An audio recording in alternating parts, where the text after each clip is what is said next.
The diverse rogue pie charts just keep going, but sometimes there's a menace lurking at the bottom of the metagame well. Alright, to the 34% of you that did not smash the living crap out of that subscribe button, smash it so you guys don't miss out on more Oz content. So we're going to be looking at the next plate breakdown from this week. I've actually become a huge fan of analyzing and looking at these charts because it shows like how interesting the Japanese metagame has been, and I'm sure you guys have noticed a huge amount, an increase in videos from the OCG here. So your overall pie chart this week, Exosister and Tearlaments and Tri-Brigade and Purely were all of your highest represented decks for Swiss, which is kind of interesting, actually. You can kind of almost want to call them the big four here, duking it out. And then you go on down to like Adamancipator, you've got some Kashtira, and then everything else you're going to shift around here is going to be one of rogue decks at this point. But it's interesting to see like how diversified these sorts of events can actually shape up to be. How many different decks are really, participating here and turning over these events. Now, your top cut is going to be a much different story here. For top cut, we had 2 Tearlament players. We had, two Tri-Brigade players. Holy moly, this pie chart. We had 1 Exosister player, so 1 Exosister player did run it back. We had 1 Runic player, that pleases me very, very much. We had 1 Sky Striker player, and we had 1 Adamancipator player. Now, I wish they would post the top 8 list. This tournament's very notorious for only posting the top 4 out of this event, but on the left side of your pie chart here, you have a lot of good rogue strategies that are trying to stop, what's going on the other side. And, Tri-Brigade has definitely maintained a back here in the format, actually showcasing that they can keep up with, Tearlaments, which is actually pretty impressive. How much has been stripped out of the deck and how much they've managed to evolve to kind of keep up. It's actually pretty good. Now, winning the event here is none other than Gishki Tri-Brigade. I'll clap for it. Now, this build is actually sporting off triple copies of Droll and Lockbird here. Now, you don't really see Droll show up all that much, but I believe that we're kind of at a point in this format that Droll is kind of a powerhouse. If you see it, you should be able to resolve it and go into a situation that's going to get you what we would call the free chicken nugget victories here. Of course, the 1 cross out, the 1 talents, very, very standard. Your sprite package has been pretty much abysmally reduced to absolutely nothing. I think this is one of the first times I've actually seen Change of Heart show up as well. You don't tend to see Change of Heart really doing all that much in the metagame, but it is still one of those cards that if you see it, you should get a pretty free win out of it. I do not have anything else really to say about this. Just looking at this feels very, very standard, though the side deck to Zeus is kind of interesting here. Second place here is going to be Tearlaments Shaddolls. Now, the OCG has pretty much evolved this deck to the point of we're going to have to play King of the Swamps in order to substitute for the loss of Kit Gallos, which is fair.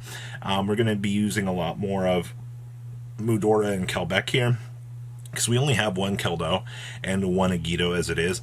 And then they're teching in the Shaddol package. Now, Shaddol package actually gives them access to Winda. 2023 Windows looking like it could be another problem again in the game, which is kind of hilarious. We've kind of gone full circle here. And then you see that we are playing Triple Exceed Encore here. You need to be able to have those cards in order to out the big Purely cat that's unaffected by opponent's activated effects. Yeah, it's turned into a real problem over there in the OCG, that a big cat would be one of the biggest things that you'd have to deal with. So, very, very interesting. But yeah, this feels pretty standard for the current metagame times that we're seeing here. Now, as we push on along here, third place was Runic. Now, seeing how the OCG has had to kind of... I love seeing how Runic evolves every week in the OCG. There's always like a different concept. This is what we're seeing this week. I'm seeing Dimensional Fissures built into the main deck to try to stop Tearlaments. And then you see like the big power of Skill Drain returning here. Now, right now in the TCG, I've kind of headed towards playing the Majesty's theme, but in terms of like ratios and things that you're going to have to rely on, yeah, you're also playing Space Rocks and the big raw Sphere mode in order to out this opponent's big big boards. You're going to have to capitalize, break an opponent's board, and then you're going to have to set up ASAP in order to play the game.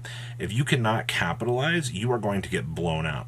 And I mean, that's why this deck has, you know, Pot of Desires, Karn and Mises, Dualities, to answer all of these significant issues that you might not have enough power in order to filter. But yeah, I think this is doing just fine at the end of the day. And the last list out of this tournament here is another Tier Elements. You definitely have seen here where Tier is like literally the best. Now this build compared to the first, we've definitely reduced our Ishizu package. Like we have cranked the dial back on that super hard. All right, while the Ishizu package is very, very solid and very, very powerful for what we want to do, it's just been reduced for numbers here. I also see that we're not, I feel like this build is just a meant to be dialed back version. We're not playing the Hell Shaddoll monster. We're just playing the Squamata and the Dragon. We're not trying to get really too out there with this. This feels very, very, very standardized here. And then you see, once again, the Exceed Encores down there. They have to bring it out for the big cat, or like they're just going to go into a really bad situation overall. So I find that very, very impressive at the end of the day here. So not bad. Outside of that, that is what we have for the next play tournament. There was another tournament here I wanted to cover. We're going to pass on over here. The first list out of this tournament was a Flandres list. Now, what's very, very interesting about this is the fact that, you know, with the no storm winds running around, this deck has to rely on end pen control in order to play the game. And it's very interesting just to see the, like, even after the massive reduction, you know, dial back here for this deck, you know, all of the hits this deck has going for it as well, it is still able to win tournaments. So you still got to give Flandres a little bit of credit, even though the deck does have issues with a lot of the other things going around it. Losing its protection, big storm winds, annoy your opponent play, really has put this deck in such a weird place overall. So yeah, I'm happy to see that we can still churn out a win or two for this. So what else do we have going on from this tournament here? Well, we also had the famous Bysteel Synchro deck. Now, we've talked a lot about this deck because this deck has been running the OCG scene for quite some time. The fact that Chaos Angel just lets you treat any light or dark monster as a tuner in order to make it is kind of insane. Also, to be fair, you know, Chaos Ruler being one of the freest stepping stones out here that you've ever actually seen in terms of monsters is crazy. And I also see that we're spotting in one Thunder Dragon Colossus just so you can step through the Nemesis corridor in order to make it. And that's why we don't have Colossus back here in the TCG. It's because if you see it in a situation like this where you've fully comboed up and you've done your thing, your opponent now is forced to not be able to play the game because you had the free one of that you literally were able to torture your opponent with. And be like, all right, cool, you know, now we get to make the Thunder Dragon Colossus. It's really not fair at the end of the day, but it's very interesting to see another one of these decks doing well here. And then we also had, the main reason why I wanted to include this was we also had a stun deck here. Now, we are in fact playing Luna Control with Fossildyne Pachycephalo, and I see that we are playing the Pendulum skill that goes to the extra deck to net you some draw resources. Now, it's very interesting to see that we're also playing the Morganite in here. The Morganite getting you 2 draws every single turn can matter.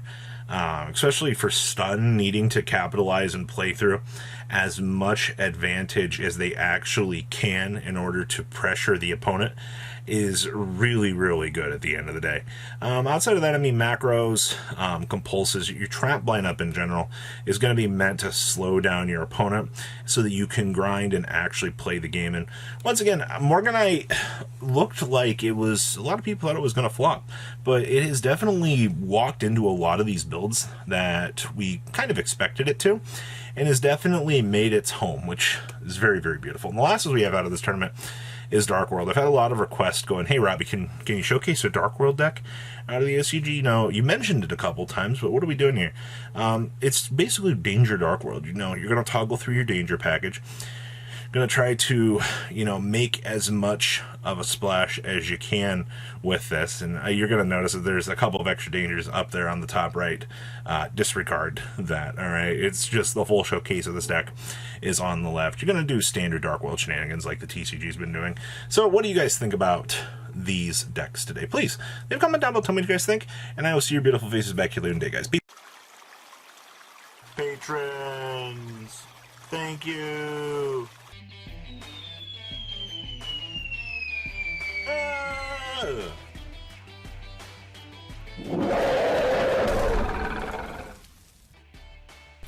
Thank you so much for watching. Check out these other videos.